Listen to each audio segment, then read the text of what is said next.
Assalamualaikum warahmatullahi wabarakatuh. Nama saya Ika Maidalena. Saya akan menjelaskan mengenai materi yang setelah saya post di WordPress.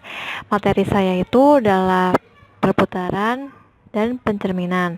Yang pertama itu perputaran atau rotasi.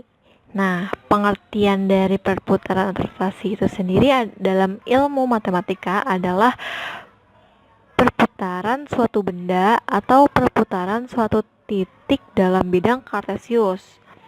Nah, suatu rotasi sangat bergantung pada titik pusat, besar sudut rotasi, arah sudut rotasi. Nah, ada dua jenis rotasi, yaitu yang pertama, rotasi pada titik pangkal.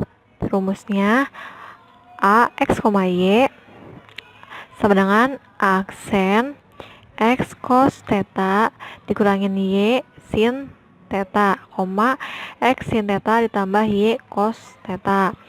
Nah, X di sini, yang dimaksud X di sini adalah sumbu X. Nah, sedangkan Y-nya itu adalah sumbu Y. Sedangkan theta di sini adalah besar sudut putaran. Nah, kalau sin itu sinus, cos kosinus, ya sudah tahu kan ya. Nah, yang kedua adalah rotasi dengan titik pusat A, B. Rumusnya adalah A X, Y sama dengan A aksen X, A cos theta dikurang Y kurang B sin theta ditambah A, X kurang A sin theta ditambah Y kurang B cos theta ditambah B. Nah, keterangannya bersama. X di sini adalah sumbu X, Y-nya adalah sumbu Y. Nah, theta itu adalah besar sudut putaran. Ya, lalu kita beralih ke contoh soal dari perputaran rotasi ini. Nih, hasil dari ini ditanyakan hasil dari perputarannya. Hasil dari perputaran titik 1,2 dengan titik pusat 0,0 diputar sebesar 360 derajat adalah, nah, yang diketahui di sini adalah apa? X-nya ya, X-nya itu sama dengan 1, Y sama dengan 2. Tetanya adalah 360 derajat. Nah, rumusnya kan ini, ya kan? Kita masukin aja. X-nya 1, Y-nya 2, tetanya 360 derajat. Nah, jadilah seperti ini. Nah, lalu kita sederhanakan kosinus dan sinusnya dengan menggunakan letak kuadran. Karena diputar sebanyak 360 derajat, maka letak kuadrannya berada pada kuadran 4. Dan pasti nilai sinusnya itu bernilai negatif dan kosinusnya bernilai positif. Dengan 360 derajat dikurangin theta. Gitu. Ya. Nah, kita lanjut ke rumus rotasi tadi. Maka setelah kita sederhanakan sinus dan kosinusnya menjadi A 1,2 sama dengan A aksen 1 kali cos 0 dikurang 2 min sin 0, 1 dikurang sin 0 ditambah 2 cos 0. Kemudian sekarang kita lihat ke tabel sudut istimewa trigonometri dari tabel di atas bahwa dari tabel trigonometri ini. Nah, jadi cos 0 itu kan 1, min sin 0 itu 0. Nah, kita masukin nih. Nah, jadilah kita ketemulah 1 kok A aksen itu jadinya 1,2. Nah, kalau kita lihat di GeoGebra seperti ini, kan titiknya itu kan 1,2 ya. Nah, jadi hasil dari perputarannya adalah A aksen yaitu 1,2. Jawaban ini terbukti benar karena apabila suatu titik atau benda diputar sebesar 360 derajat akan menghasilkan perubahan posisi pada titik semula. Ya, lihat ya, tadi kan 1,2, terus dia tetap di sini, tetap 1,2 gitu. Nah, kita beralih ke materi berikutnya, yaitu refleksi atau perputaran. Pencerminan. Nah, kita lihat dulu nih. Pengertian dari pencerminan atau refleksi itu sendiri adalah suatu transformasi yang memindahkan suatu titik pada bangun geometri dengan menggunakan sifat benda dan bayangannya pada cermin datar. Nah, pada refleksi ini tuh jarak benda dengan cermin sama dengan jarak bayangannya pada cermin. Garis yang menghubungkan titik-titik pada benda dengan titik-titik pada bayangannya tegak lurus dengan cermin, serta ukuran dan bentuk bayangan sama dengan bentuk benda aslinya. Garis-garis yang berfungsi sebagai cermin disebut sumbu cermin atau sumbu refleksi. Nah, ada 6 nih jenis-jenis pencerminan. Yang pertama itu refleksi terhadap sumbu X. Misalkan A, X, Y adalah titik pada bidang koordinat kartesius dan A aksen itu X aksen, Y aksen adalah bayangan dari titik A, X, Y yang direfleksikan terhadap sumbu Y.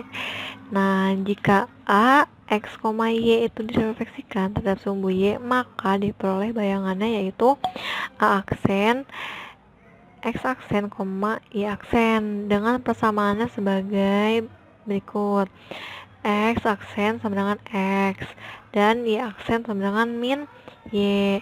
Maka ditulis A X, Y aksennya X, min Y. Nah, sumbu X persamaannya jadinya ya tadi X aksen itu sama dengan X dan Y aksen sama dengan min Y. Itu disebut persamaan transformasi refleksi.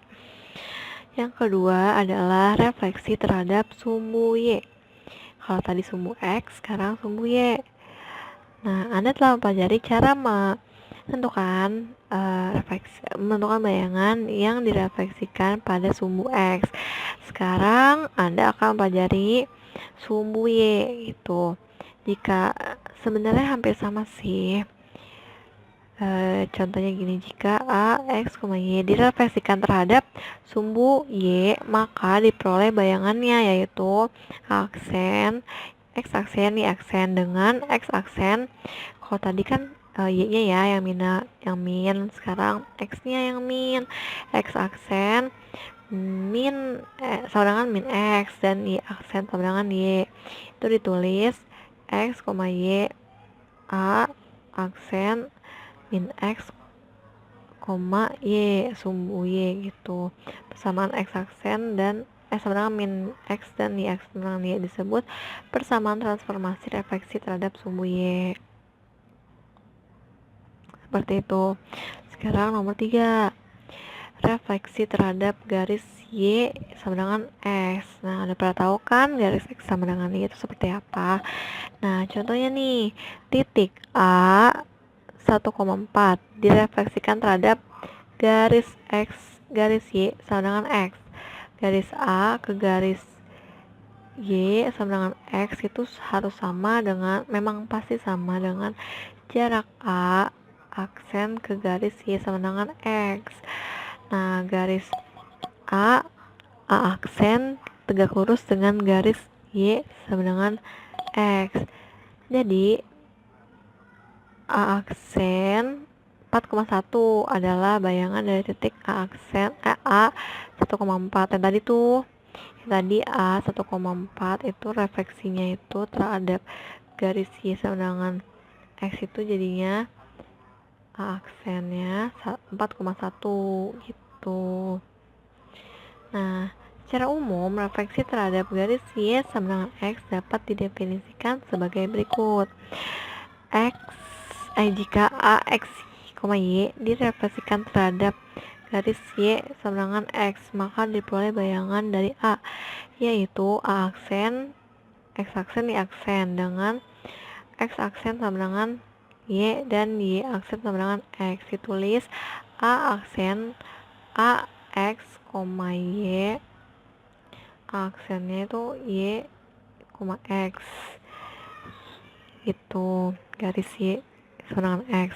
Nah, persamaan X aksen sama dengan Y dan Y aksen sama dengan X ini disebut persamaan transformasi refleksi terhadap garis Y sama dengan X gitu. Nah, yang keempat adalah refleksi terhadap garis Y sama dengan min X. Garis Y sama dengan min X ini, kalau tadi kan Y sama dengan X ya, sekarang garis Y sama dengan min X adalah kedudukan titik-titik koordinat yang memenuhi persamaan Y sama dengan min X atau X sama dengan min Y. Contohnya, titik 2, min 2 dan min 2,2 terdapat pada garis Y, Y sama dengan min X. Nih, coba perhatikan uraian berikut agar Anda memahami refleksi terhadap garis Y sama dengan min X.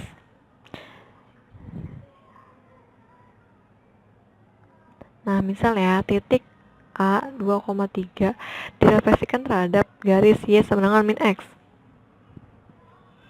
Jarak bayangan dari A, yaitu titik A aksen ke garis Y sama dengan min X, sama dengan jarak A ke garis Y sama dengan min X.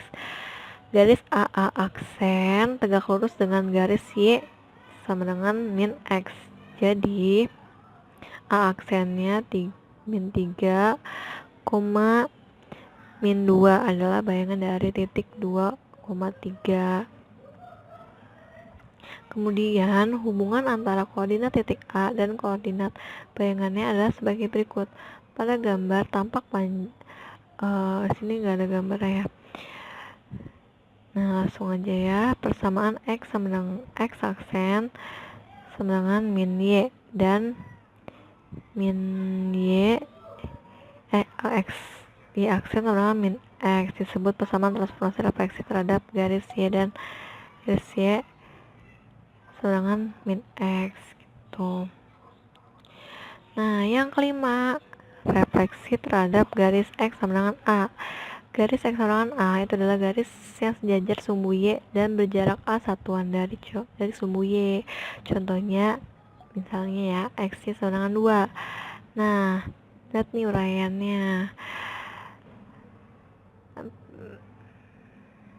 Nah, jadi contohnya nih, X sama dengan A. Jadi ya, X aksen sama dengan X ditambah 2.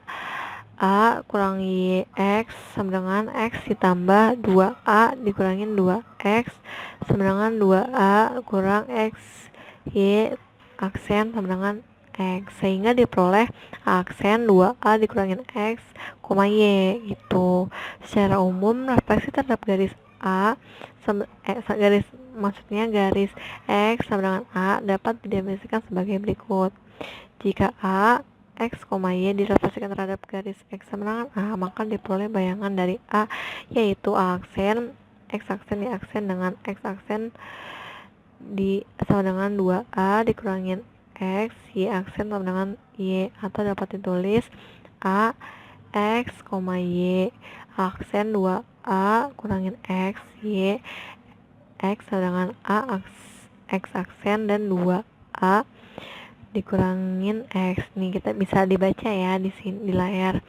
Dan X aksen sama dengan Y disebut persamaan transformasi refleksi terhadap garis X sama dengan A. Nah, yang terakhir nih, refleksi terhadap garis Y sama dengan B. Kalau tadi kan garis X sama dengan A, sekarang garis Y sama dengan B.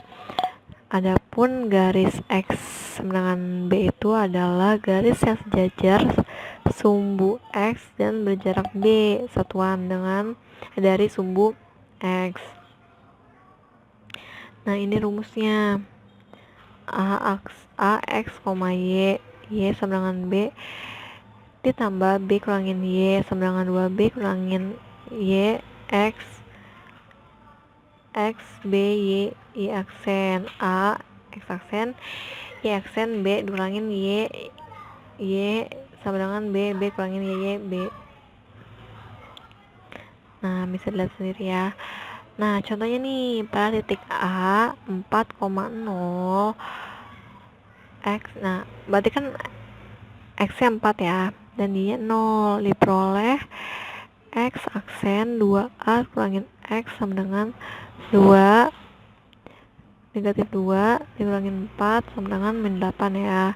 Nah, Y aksennya itu sama dengan Y sama dengan 0. Jadi bayangan dari A 4,0 adalah A aksen negatif 8,0 gitu. Nah, jadi secara umum refleksi terhadap garis Y sama dengan B itu dapat definisikan sebagai berikut. Jika A, X, Y direfleksikan terhadap garis Y sama dengan B, maka diperoleh bayangan dari A yaitu A aksen, X aksen, Y aksen dengan X aksen sama dengan X, Y aksen dikurangin 2B sama dengan 2B kurangin Y, atau dapat ditulis nih seperti ini. Nah, ini tuh disebut persamaan refleksi terhadap garis Y sama dengan B gitu. Nah, udah nih, sekarang kita ke contoh soal refleksi. Coba ya kita lihat. Nah, di sini sih sederhana aja ya. Contoh soalnya, tentukan bayangan dari A 3,2 yang direfleksikan terhadap sumbu X. Nah, gampang kan? Nah, jadi kita ketahui nih X ini X ya. X 3, Y-nya 2. Nah, dengan menggunakan persamaan transformasi refleksi terhadap sumbu X, yaitu X aksen sama dengan X dan Y aksen sama dengan min Y. Nah, maka diperoleh seperti ini. Jadi diperoleh X aksennya itu 3, min 2. Nah, bisa dilihat nih, digambarkan. Gitu, 3,4 kan, nih 3,3.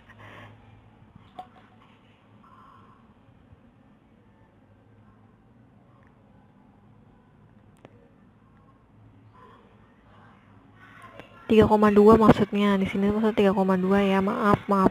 Ini salah nih, 3,2. Ya, jadi X itu 3, Y itu 2. Nah, jadi hasil refleksinya itu A aksennya itu 3, min 2 gitu. Nah, udah sekian presentasi dari saya. Mohon maaf banyak sekali kekurangan saya karena sungguhnya kesempurnaan hanya milik Allah. Terima kasih atas perhatiannya. Assalamualaikum warahmatullahi wabarakatuh.